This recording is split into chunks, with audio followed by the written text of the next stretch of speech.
मेरा सीना बहुत बड़ा था। जो भी मुझे देखता मुझे गंदी औरत समझता और मुझे छूने की कोशिश करता। मैं डर के मारे हर समय अपने कमरे से बाहर नहीं निकलती थी। मेरी कहीं भी शादी नहीं हो रही थी। लोग मुझे शादीशुदा और बच्चों की माँ समझते थे।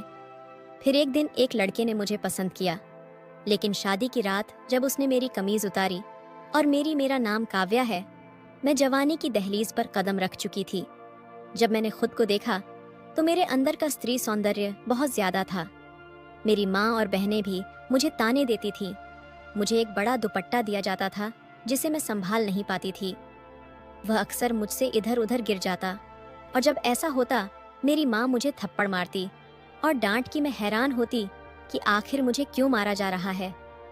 मैंने ऐसा क्या किया था? मेरी और भी बहनें थीं और मैं उनमें सबसे छोटी थी। जैसे जैसे मैं बड़ी हो रही थी मेरे शरीर में कुछ अजीब बदलाव आ रहे थे। मैंने बाकी लड़कियों को ऐसा नहीं देखा था। कम से कम मेरी उम्र की लड़कियां तो ऐसी नहीं लगती थीं। अब तो मेरी माँ ने मेरे कपड़ों के साथ साथ दुपट्टस कहा कि मुझे गर्मी लगती है।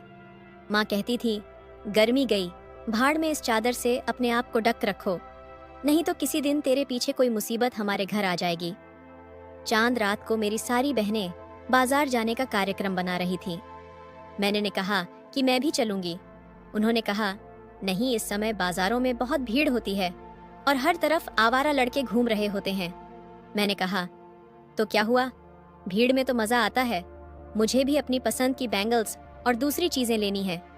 मेरी बहन ने कहा, अगर तुझे साथ ले जाएंगे तो शहर के सारे लड़के तुझे देखना शुरू कर देंगे और हमें शर्मिंदा होना पड़ेगा। तू घर बैठ, हम तेरे लिए सामान ले आएंगे। मैं अपने कमरे में चली गई और फूट फूट कर रोने लगी। फिर जाकर आईने के सामने खड़ी हो गई और खुद को देखने लगी। मेरा क्या कसूर था? अगर मैं ऐसी थी तो इसमें मेरा क्या दोष था? बहुत से लोग होते हैं जिनके साथ इस तरह की बातें होती हैं। किसी का कद छोटा होता है, किसी का बहुत लंबा, किसी के शरीर में ज्यादा चर्बी होती है तो कोई बहुत पतला होता है। अगर मेरे अंदर सस्त्री सौंदर्य ज्यादा था तो इसमें मेरा क्या कसूर था? मेरी माँ मुझे मेरी पसंद की कोई चीज भी नहीं देती थी। मुझे इमली और अचार खाने का बहुत शौक था, लेकिन वे यह सारी चीजें मुझसे दूर रखती थीं। वह कहती थी, पहले ही तूने अपना क्या हाल बना रखा है, अगर खट्टी चीजें खाएगी तो और भी बड़ी भैंस बन जाएगी। अपनी माँ के मुंह से यह शब्द सुनकर मुझे अच्छा नहीं लगता था, लेकिन जब मेरी बहनें मुझे भैंस और गाय कहकर बुलाती तो मुझे बहुत गुस्सा आता। एक दिन मेरी एक कजिन ने मुझसे बहुत बुरी बात कह दी। उसने कहा, जो तेरा हाँ हो रहा है, तुझे तो मिल्क पैक वाले उठाकर ले जाएंगे। ये बात सुनकर मैं गुस्से से लाल पीली हो गई और उससे लड़ने के लिए खड़ी हो गई। मेरा दुपट्टा गिर गया। हम लोग एक कजिन की शादी में थे। सब लोग मुझे देखकर हैरान हो रहे थे। लोगों ने मेरी माँ से सवाल करना शुरू कर दिया, आप लोग सबसे दूर दूर क्यों रहते हैं? ज्यादा आना जाना भी नहीं करते। इसे तो कभी कहीं लेकर नहीं जाते। कहीं ऐसा तो नहीं है कि इसकी पहले शादी हो जा की है और आपने किसी को बताया नहीं और यह तलाक लेकर वापस आ गई है। मेरी माँ ने कहा, आप कैसी बातें कर रही हैं?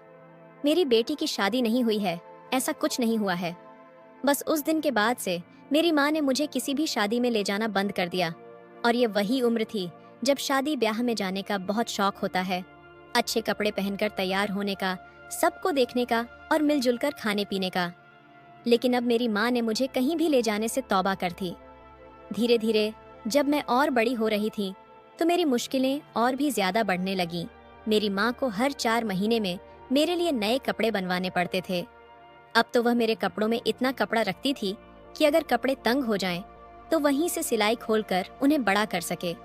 वह कहती थी, तेरे पिता की तनख्वाह बहुत कम है और मैं हर 4 महीने में तेरे लिए नए कपड़े नहीं बनवा सकती। मेरे कपड़े बहुत जल्दी फट भी जाते थे और एक ही जगह से फटते थे। मेरी एक बहुत अच्छी सहेली थी जिसका भाई विदेश में रहता था। मैंने उसे अपनी समस्या बताई। उसने कहा, एक दवाई होती है, गोलियां होती हैं जो इस समस्या को हल कर सकती हैं।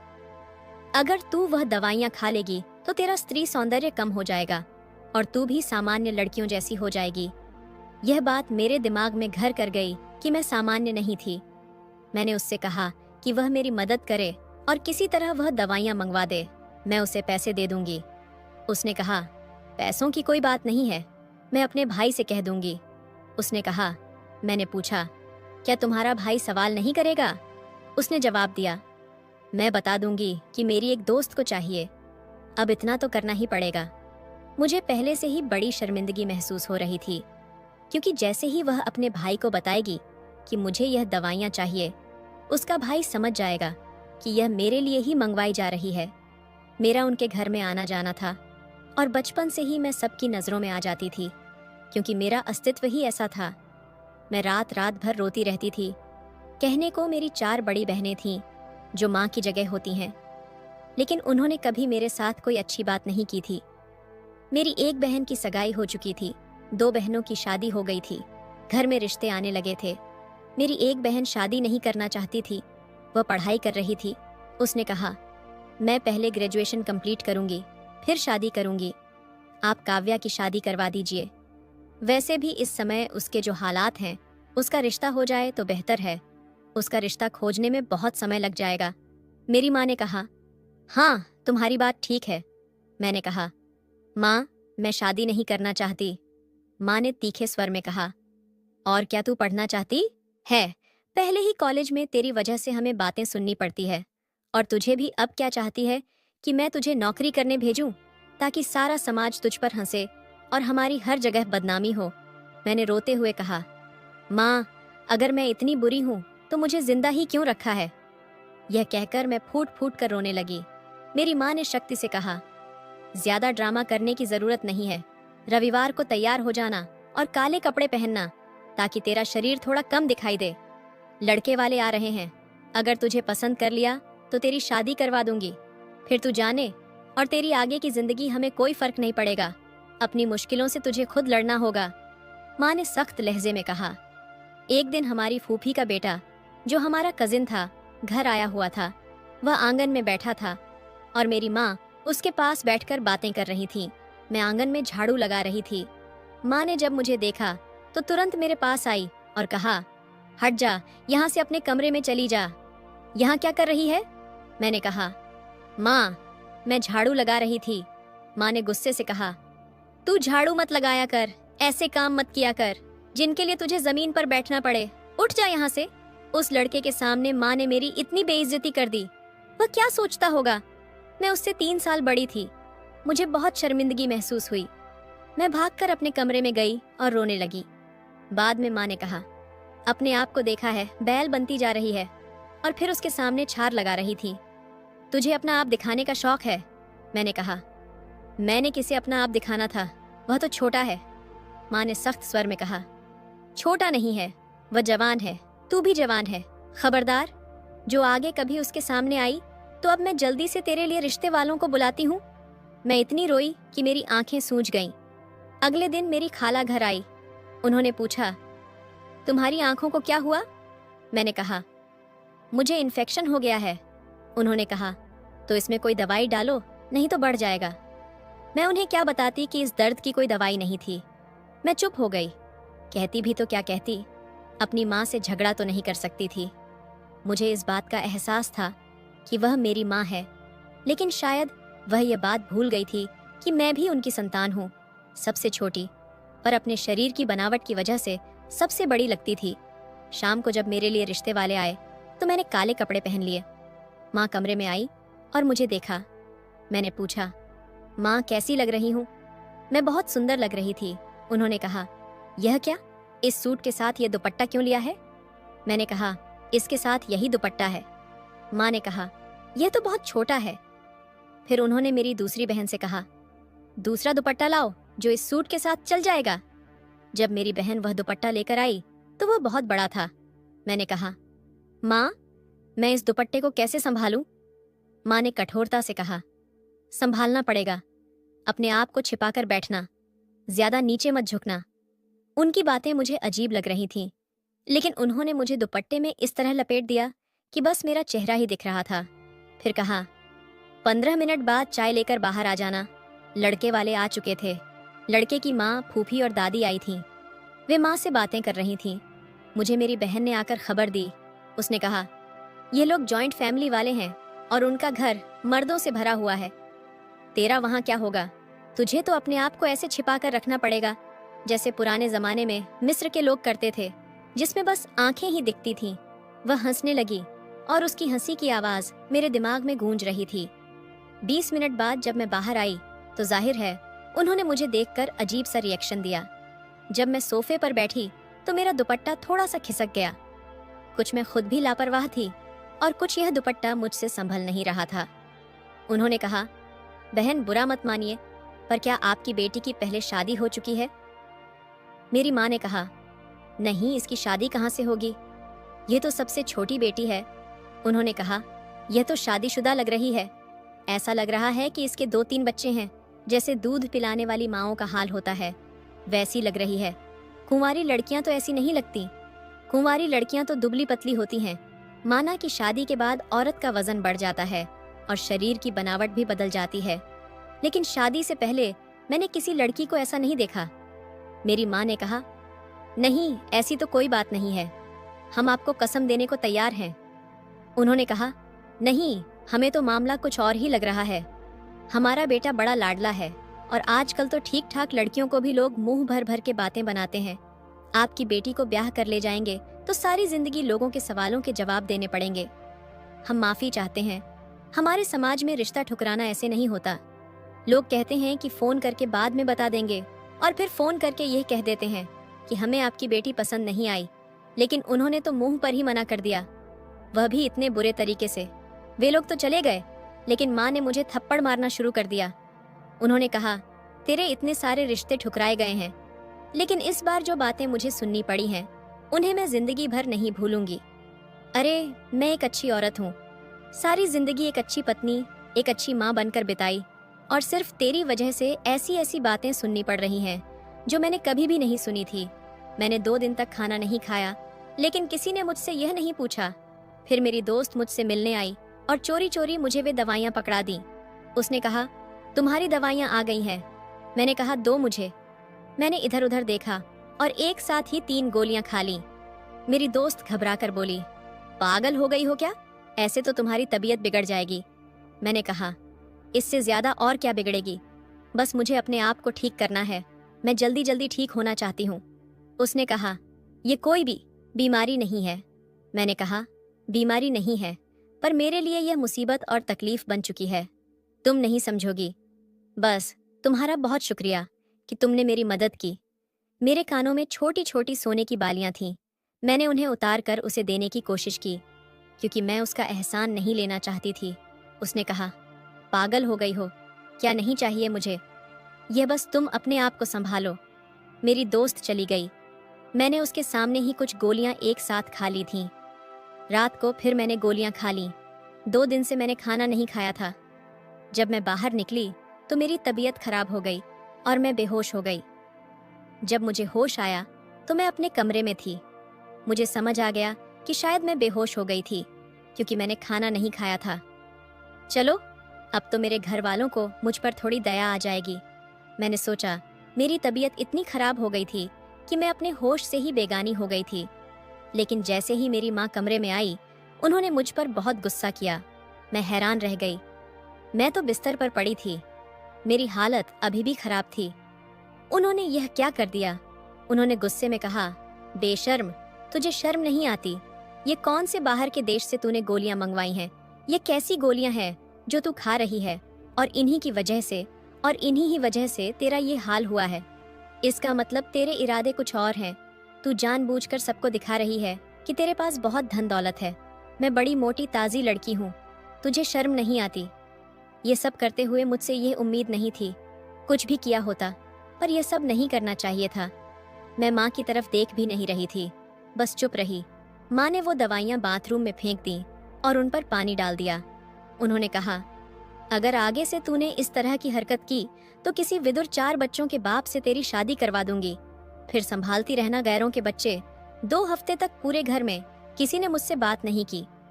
मेरी ऐसी हालत कर दी कि जैसे मैं घर में हूं ही नहीं।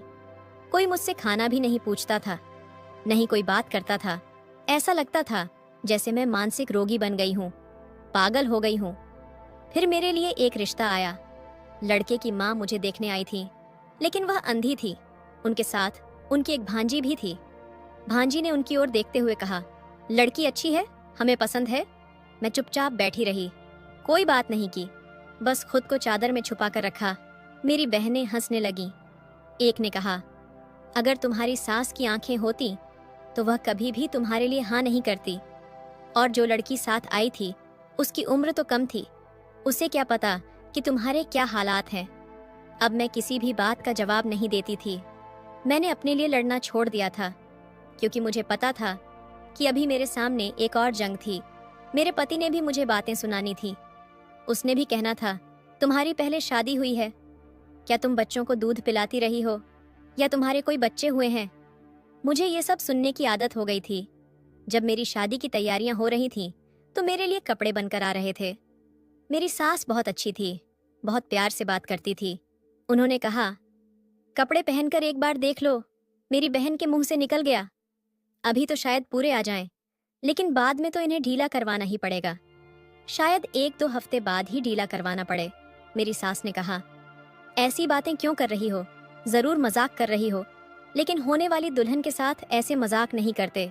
होने वाली दुल्हन पर ईश्वर का बड़ा कर्म हो रहा होता है। उसकी शादी हो रही होती है।